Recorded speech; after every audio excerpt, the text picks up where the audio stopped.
Hola, ¿qué tal chicos? En este video vamos a continuar con la primera unidad que corresponde a la ley cero de la termodinámica, en donde hemos hablado acerca de equilibrio termodinámico, temperatura y hablaremos al respecto de las ecuaciones de estado.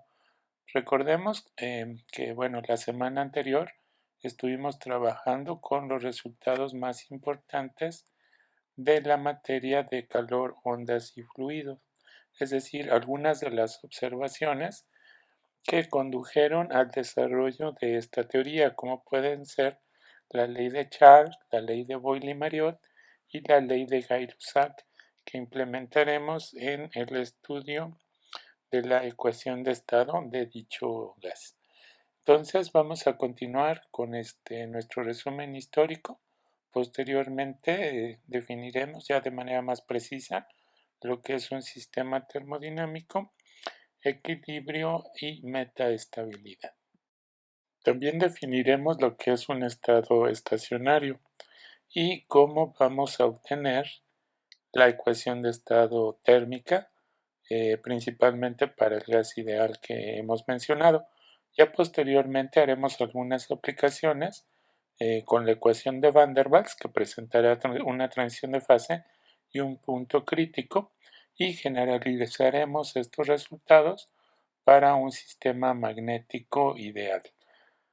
Posteriormente también introduciremos la ecuación de estado para un sistema magnético que presente una transición de fase, tanto desde el punto de vista macroscópico, con la ecuación de Curie, y su correspondiente microscópico, lo cual se hará con algunas simulaciones computacionales.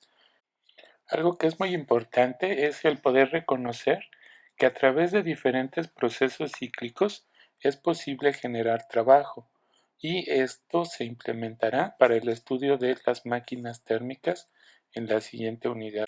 Como pueden observar aquí, utilizaremos tanto variables inexactas como variables exactas, por lo cual el cálculo diferencial en varias variables es muy importante irlo revisando, y si hay dudas podríamos realizar algunas otras actividades que podemos discutir principalmente en el foro. Respecto a la bibliografía, pueden ir revisando el Gerardo Carmona de Termodinámica, Leopoldo García Colín, y transversalmente para los aspectos históricos, algunos detalles del libro de Stephen Bruce, The Kind of Motion We Call Heat. Resumen histórico.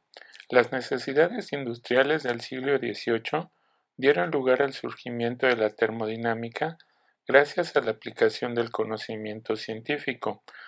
La máquina de vapor de James Watt revolucionó la producción industrial durante el periodo que justamente lleva el nombre de Revolución Industrial. Durante este periodo se observaron grandes cambios sociales, económicos y tecnológicos, impactando claramente el modo de vivir de los habitantes de Inglaterra y Escocia en el Reino Unido, y ya para mediados de ese mismo siglo, llevando también dichos cambios a Europa y América del Norte, ya para la segunda parte de ese mismo siglo. Lo anterior motivó la investigación teórica con objeto de mejorar la eficiencia de máquinas de vapor, las cuales ya no solo tendrían aplicaciones en la industria, sino también en la agricultura, sustituyendo así la fuerza de los animales o la del mismo hombre, así como para el transporte, aplicando los métodos de generación de movimiento tanto en barcos como en ferrocarriles. Usualmente en física teórica empezamos a describir un sistema desde la forma más simple y poco a poco se va complicando las situaciones. Un ejemplo es cómo se mueve una partícula en la presencia de un campo gravitacional externo, por ejemplo. Para describir su movimiento utilizamos la posición, la velocidad, su energía, su momento, y si consideramos que, por ejemplo, las colisiones son perfectamente elásticas, las leyes de conservación y momento de energía es suficiente para hacer la descripción de el movimiento de esa partícula. También se puede complicar la situación cuando se incluye, por ejemplo, otra partícula más que interactúe con esta misma. Ejemplos podría ser, no sé, un sistema Tierra-Luna o un sistema planetario, por ejemplo, el Sol y los planetas. Haciendo abstracción de todos los detalles de estos sistemas, uno puede describir la trayectoria de los planetas en términos de las interacciones. Por ejemplo, en esta fuerza que varía como el inverso del cuadrado de la distancia, uno puede calcular las trayectorias ya sea elípticas, parabólicas o hiperbólicas de pues los sistemas, ya sean planetas, cometas, etcétera. Cuando se añade otra partícula más, por ejemplo, en el problema de los tres cuerpos de Lagrange, nos damos cuenta que ya encontrar la trayectoria de cada una de las partículas de manera analítica, de manera exacta, no es posible realizarse. Mucho menos ya cuando consideramos un sistema que está formado de muchos cuerpos o muchas partículas, como podría ser el caso de la pelota que estudiamos en la clase pasada. Al soltarla y rebotar podemos observar cómo va perdiendo altura poco a poco ya en estas colisiones que se convierten en colisiones inelásticas al ir rebotando contra el suelo. Y esto ya es un efecto cooperativo, un efecto colectivo de las partículas que constituyen a la pelota. Y en este caso, la forma en la que se empieza a disipar la energía dentro de este sistema. Ahora bien, si consideramos un sistema sólido, un sólido cristalino, vamos a suponer, la posición de sus constituyentes, que podrían ser átomos, moléculas o partículas de algunas micras, por ejemplo, en suspensión, eh, la forma en la que interactúan estas partículas entre ellas produce constricciones, lo cual reduce la movilidad de estas partículas probablemente a vibraciones. De esta forma se reduce el número de grados de libertad. Si nosotros aumentamos, por ejemplo, la temperatura de este sistema, estas constricciones se pierden. Vamos a suponer un caso en el que se pierden completamente, de tal manera que este sólido se sublima o se evapora y las partículas quedan completamente libres para moverse, ya sea en un volumen muy grande, un volumen prácticamente infinito, donde se perderían, o si las mantenemos dentro de un recipiente, estarían constreñidas a ocupar este contenedor. Y bueno, dependerá ya del volumen que las contiene, pues la dinámica eh, que adoptarán. Ahora bien, si las interacciones de este sólido son suficientemente fuertes, pues estas partículas permanecerán prácticamente a una distancia que no cambia y podríamos considerar el sistema como un cuerpo rígido, lo cual simplifica su descripción y se puede hacer de manera teórica, ¿eh? El movimiento de un cuerpo rígido, las rotaciones, etc. Sin embargo, si las distancias entre estas partículas cambia o varía levemente, entonces podríamos hacer la descripción en términos del medio formable, ¿no? De la mecánica de medios continuos. Sin embargo, hacer una descripción, por ejemplo, ahora de las partículas de este gas, pues tendríamos que hacer algunas consideraciones si quisiéramos hacer esta descripción a partir del movimiento de cada una de las partículas de manera independiente. Esto sería ya una tarea para la teoría cinética de los gases o bien de la mecánica estadística que estudiaremos el próximo semestre.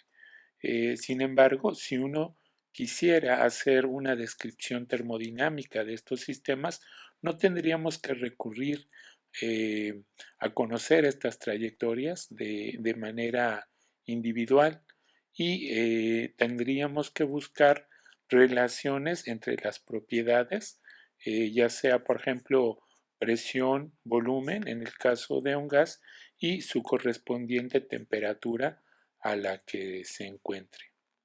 De tal forma que en termodinámica clásica estudiaremos las propiedades térmicas y su interacción con las propiedades mecánicas, elásticas, magnéticas, puede ser la tensión y la longitud de una cuerda, o la polarización eléctrica y el campo eléctrico de un sistema dieléctrico, por ejemplo, y cómo varían estas propiedades al modificarse la temperatura. Y como mencionaba, pues entonces tendremos que hacer una descripción de un sistema de muchas partículas sin la necesidad de recurrir a los modelos microscópicos, y en el caso de la termodinámica clásica que estaremos estudiando, lo haremos en situaciones que se encuentran en equilibrio termodinámico. Para ello será necesario conocer cómo se encuentran estos estados de equilibrio, cómo describimos estos estados de equilibrio termodinámico. Para eso déjenme utilizar el caso de un gas, un sistema muy diluido, donde las partículas prácticamente no interactúan, lo cual vamos a considerar como un sistema ideal, un sistema de gas ideal, de tal forma que al encontrarse en un estado macroscópico, por ejemplo, de presión, volumen y temperatura, con este subíndice cero, lo podríamos describir en en estas coordenadas, ¿verdad? Estas coordenadas termodinámicas de presión, volumen y temperatura. Y ese estado ocupará un punto en este espacio termodinámico. Un proceso inducido podría ser un cambio en el volumen, un cambio en la presión o un cambio en la temperatura, de tal forma que pasaremos de uno de estos puntos completamente en equilibrio, es decir, que no se va a mover en el tiempo, va a permanecer ahí. Sin embargo, si inducimos un movimiento de este estilo, tendríamos que esperar un tiempo suficientemente grande para que sus propiedades termodinámicas ya no cambien y poderlo dibujar, algo así como lo hacemos en cálculo diferencial, ¿verdad? Vamos a tratar de buscar estas trayectorias que sean de manera continua y haciendo procesos o cambios en equilibrio que sean infinitesimales, de tal forma que ahora tendremos a nuestro sistema en un nuevo estado termodinámico que vamos a describir como un punto en este espacio. Vamos a poner acá un subíndice 1 que correspondería a una presión P1, B1 y T1. Esto no excluye que también los procesos puedan ocurrir de manera espontánea, es decir, que ocurran fuera de equilibrio, y esperemos después un tiempo suficientemente largo para que el estado se estabilice, el estado del sistema termodinámico se estabilice y podamos dibujar este punto.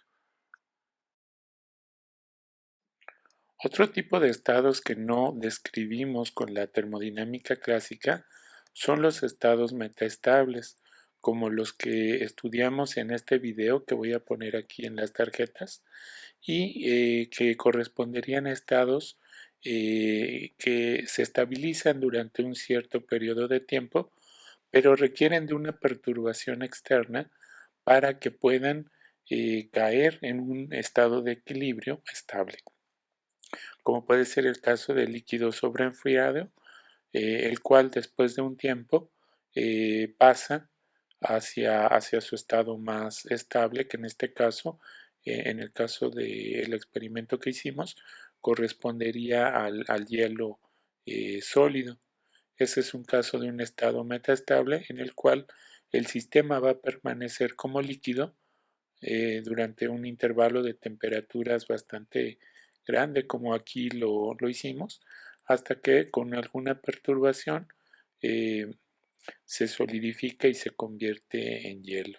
Algunos otros estados que involucran, por ejemplo, un gradiente de temperaturas o un gradiente de concentración química, que esté fijo este gradiente, corresponderían a estados estacionarios en donde estarán fluyendo ya sea un flujo de materia, un flujo de energía que haya de manera constante en el tiempo y tenga un equilibrio aparente, pero ese estado corresponderá a este estado estacionario que, bueno, podríamos también hacer, por ejemplo, eh, no sé, en nuestras casas, tal vez poner un poquito de agua sin subir mucho la temperatura y tenga un suministro constante de energía, esté fluyendo. La diferencia de temperaturas en la base va a ser muy distinta a la temperatura en la parte alta y entonces tengamos este flujo de energía constante. Esto va a hacer que se produzcan algunas celdas de convección, las cuales se pueden incluso visualizar. Pero bueno, más adelante regresaremos a este punto y bueno, eso es todo por este video. Muchas gracias y hasta la próxima.